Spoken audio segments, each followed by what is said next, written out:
Was it out there today? Yeah, super fun today.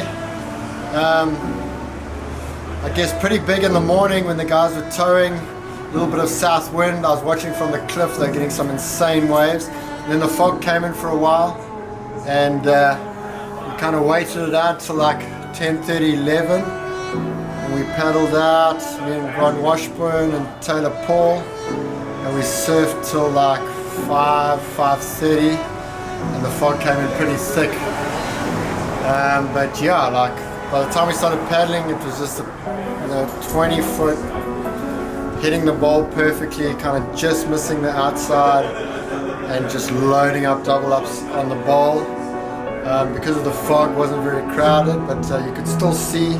I mean, you didn't have lineups, but I don't know, we could kind of catch a few today, so that was cool. Normally the fog's no go, but today maybe it was just light enough that we could just see them coming.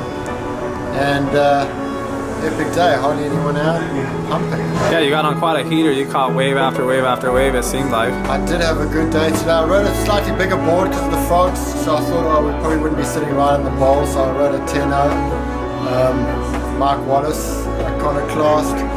Quite a lot of foam and a new edge bottom, and yeah, just paddling really well, so I was able to catch a few waves.